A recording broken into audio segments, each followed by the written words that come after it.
people fly in and out of that airport, commercial airlines. It used to be 50,000, that's per year. We should talk about road patrol, because I hear a lot of talk that, you know, well, just get rid of the road patrol. Well, if you live in Jamestown or Fredonia or Lakewood Busti, you have your own police departments.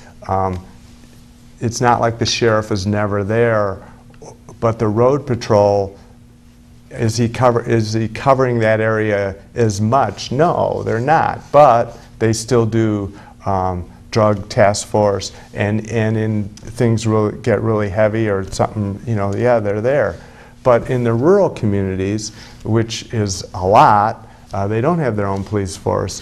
You know, that's their police protection, or the state troopers. Now, if you look at incidents, both of them, and if you look at the incidents reports, which is one way to measure the activity of let's say, any police department, that's not all they do, but if you look at the incidents, the far majority of the incidents reports by the sheriff are done in the rural communities that don't have their own police departments. So, and the state troopers do also incidents reports. They also are in the county.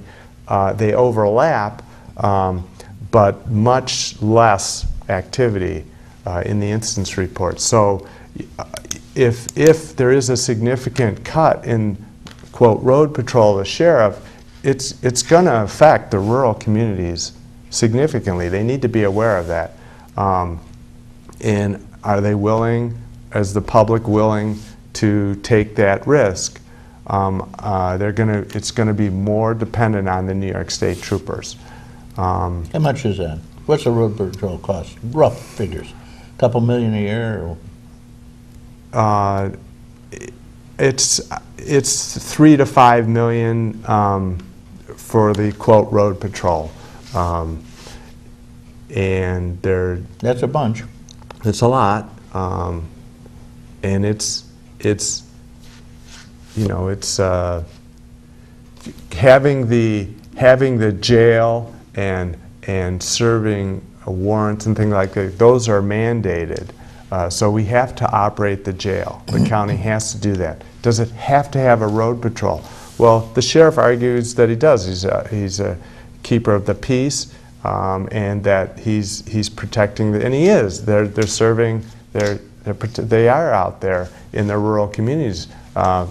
Will the New York State troopers be able to fill that void if there's a huge cut there? Don't bet the farm on it. I don't know. You rarely see a trooper around here, just occasionally. Well, there's 2 barracks up in Fredonia and one down in Jamestown, and they're working hard too. Though cost per car or officer, actually the sheriff is more cost effective than the New York State trooper. You know, so again, here's the multiple layers of government. We have Jamestown Police, we have Lakewood Busti, and if there's a serious crime, the closest officer is supposed to go anyhow. So a Jamestown officer could get pulled out of Jamestown or Lakewood Busti out, or a New York State trooper could serve in Lakewood Busti or in Jamestown. So it's just, again, here's government with all these different layers. We really could operate more efficiently if we had consolidation. But the public, you know. Well, I hear that the non-mandated service are going to take a lick, and that, for instance, Officer Agent Marianne Spanos are preparing a trailer for her down by the river, down by the lake park. She's going to be a little trailer there. You know, we probably are shooting ourselves in the foot here some. When you, if we reduce services for the elderly, you know, like Meals on Wheels or having a nurse check on them, you know, those people, the elderly, are probably going to have more illnesses and end up in the hospital and cost more. We'll have more hospitals. And then we'll have more costs of Medicare and or Medicaid, or they'll become impoverished, and then you'll have even more people on Medicaid. So you know, it's complicated. It's very difficult. Spanos tells us that for every dollar the county gives her, she brings $2 to the county. She brings bucks over here.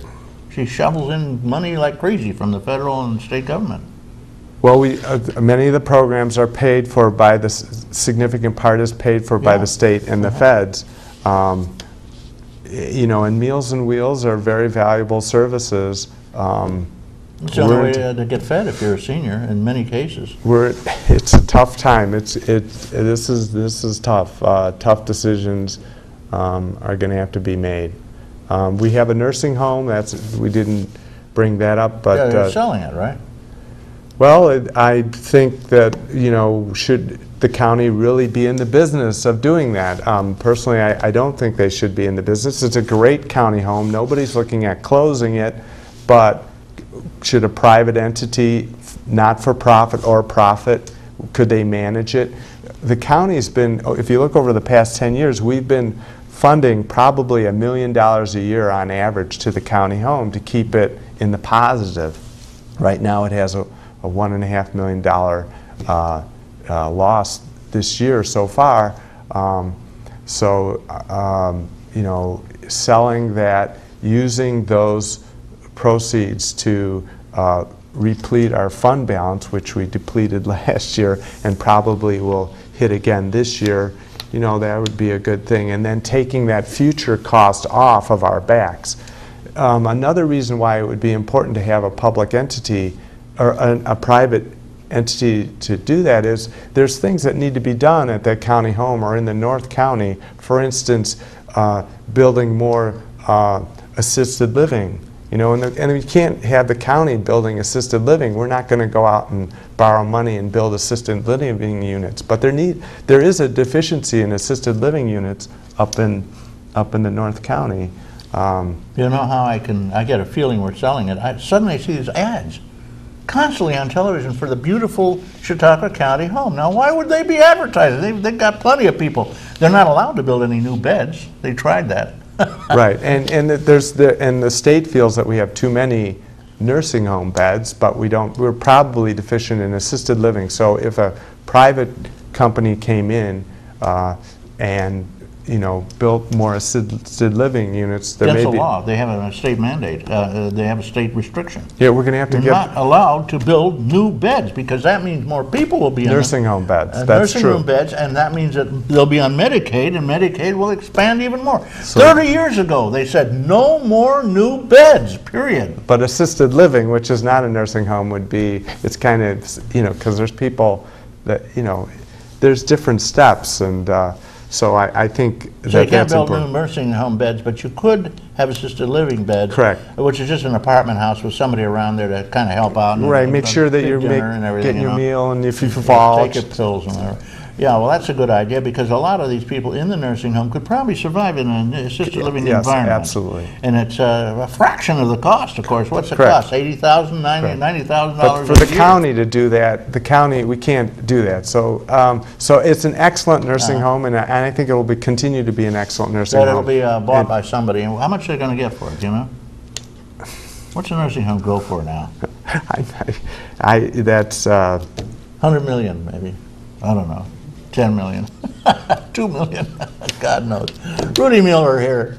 He's trying to explain how we're going to survive in Chautauqua County without without a 100% tax increase or whatever. It looks like we are going to have a giant tax increase. No question about it. Because they're going to put the heat on you, Rudy. You say, I'm against raising the 2%, but what do you got? What are you going to do? You know. And so there you go. We'll have another. Well, let's see. We'll see. We got 10%. No, we got a 15% tax increase overall last year, and of course we were already the highest taxed county in the United States, according to all the press and everybody. That's more people going to run out of the county and be on welfare because they got the campaign. You know, we're losing houses like crazy. You see, it used to be a quarter page of houses for sale. Now they're 2 full pages when they auction houses off. People losing their homes.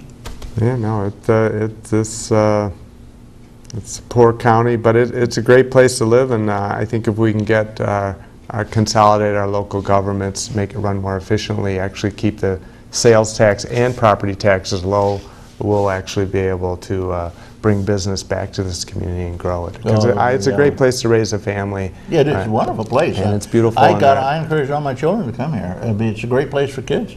Yeah. Not for parents. No, I'm only kidding. It is a great place, and you know, go out and get some black walnuts and butternuts. There's a harvest on right now, and the grapes are coming in. A wonderful fragrance. It rolls around when you walk. When you drive through a grape vineyard on Route 20 or Route 5, it's a wonderful fragrance of the grapes. And at least the grapes are doing pretty well until the Chinese, who planted 500 billion acres, start harvesting their Concord grapes. They love, they love grape juice out in the area. The Japanese love grape juice, and so do the Chinese. So they're raising huge numbers. But the Chinese claim they're not going to sell this grape juice. It's going to be wine. Rudy Mueller doing the job. Now, Rudy, we're kind of running down on time. I want to give you just a minute to sort of wind up on your own, and I won't interrupt you and make any idiotic comments about being the most high tax state in the country or the world or whatever. This is your turn. Go ahead. Your time. Well, thanks for having me on, and there are some tough times coming here, but we're going to get through them, try our best. The Democrats believe in low sales tax and low county property taxes. We believe in consolidating local governments, making the government run more efficiently and effectively, and we'll continue to work for that.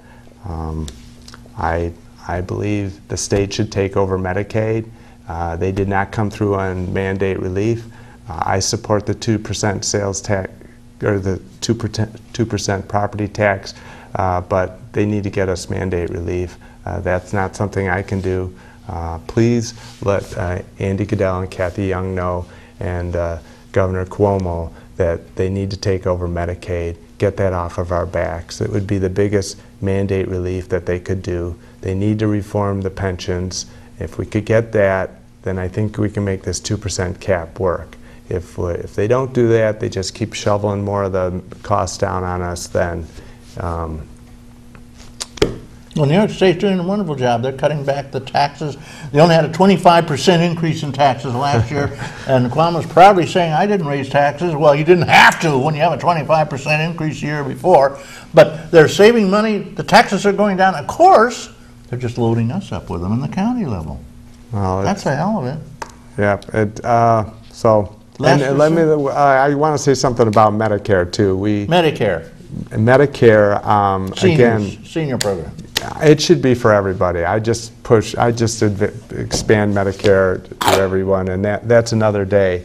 I've spoken about that before, but it really is an efficient, effective program. Okay.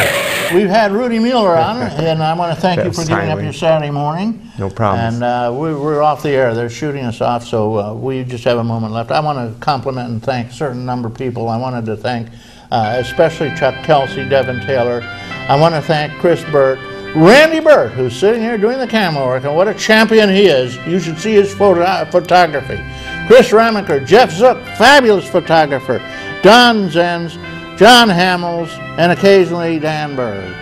We're on the air every Saturday morning, 9 to 10 live. You can call in anytime you want. In the meantime, have a beautiful day. Get out in the sun, dance, praise the Lord. You do live in Chautauqua County, but when you build your house, make sure it's very small. May all that is proud and true and noble abide with you. I'm Reed Powell.